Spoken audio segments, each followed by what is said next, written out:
As I stuck with it through the discomfort, I was able to find through lines of commonality, despite the fact that we had very clear, distinct differences. And they were made very clear at the beginning of our conversation. Hey there, I'm Julie. Welcome to Uncomfy, a podcast about sticking with moments that challenge us. We share the stories of real people in moments that challenge their perspective. And instead of getting angry or shutting down, they stuck with the discomfort. They stayed curious and open, and they're glad they did. We hope these stories inspire you to stick with it, too, because there is so much to gain.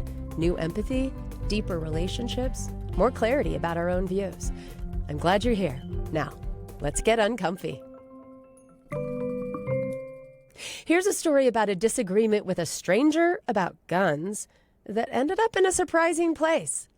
I'm joined by Jazzalyn Livingston. She is National Program Director at the One America movement, which partners with faith communities across religious, political, and racial divides to confront toxic polarization in our society.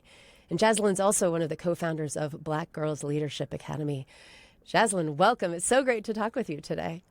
Yes, thank you so much, Julie. I'm very excited for this conversation. Well, let's dive into your story. As uncomfy topics go, guns is right up there at the top of the list for a lot of us.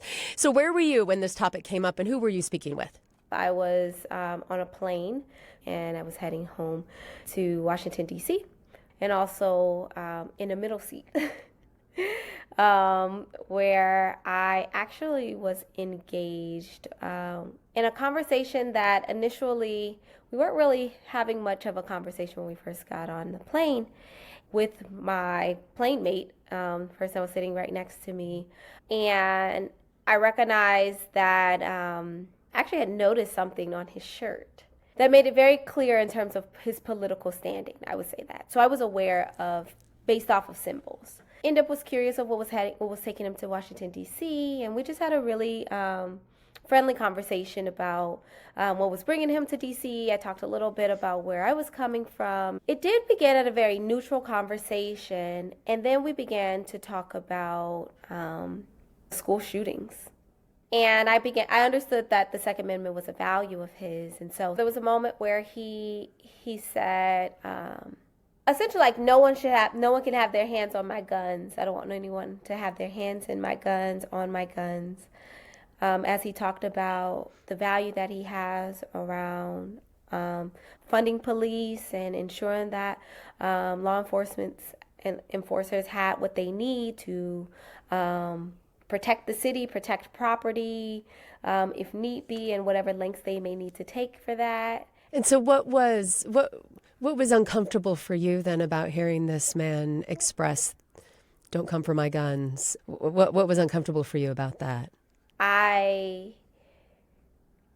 As someone, I'll give a little context. So I grew up in South Central Los Angeles, raised in the context after Rodney King and the Watts riots, the LA riots, a great deal of community violence, police violence that was occurring as well. In that time, gangs was a thing.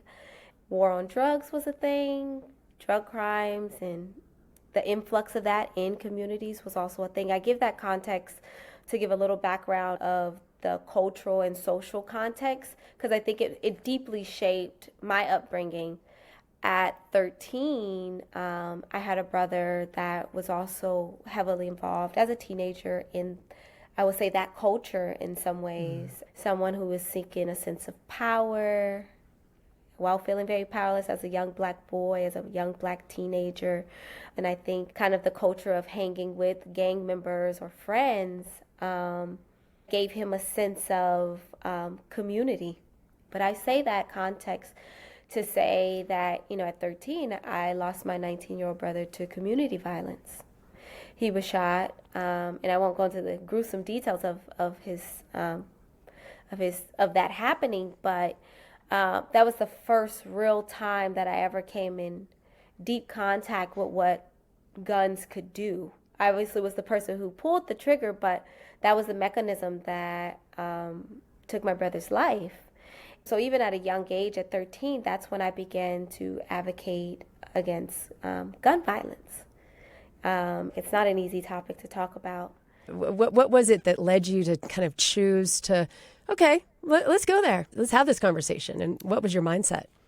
For me, I decided as we continue to have dialogue I was going to listen, sort of the natural way in which we interact with humans when we see symbols or we see signs or we see color and we place them in a box of categorization. Our brains work in that way, right? And so I had a little bit of that, but I think what allowed me to kind of lean in, that there was a mutual, unexpectedly, but I guess just a mutual listening, even in our very different opinions around law enforcement. I had a different upbringing and engagement with law enforcement. I saw moments of harassment where my brothers or my father or even myself, where there were clear moments of violation. But as I sat with it, was willing to listen and ask curious questions, and not taking a more debative, because I could have went back and forth and kind of debated him, so to speak, in that conversation, because he had some really strong convictions. As I began to listen more and I asked questions, particularly around what makes it so important to you, out of curiosity. And he talked about how he enjoys teaching his children, his son, how to hunt. It was something that his father taught him. Also, he believed in protection, and also protecting his family and his loved one and his wife and his children. And the thread that I found commonality in listening was, I also believe in self-defense. I also believe, I think as a woman too, it's something I've thought about, of like, how as a woman do I also protect myself in the event I was in harm's way or something. And so I think as I stuck with it through the discomfort, I was able to find through lines of commonality, despite the fact that we had very clear, distinct differences. And they were made very clear at the beginning of our conversation. And did that end up changing your views in some way, or even shape the work that you now do 4 or 5 years later with One America movement? It was a moment where I was very conscious that this conversation could have turned into something that could have been it could have been a debate.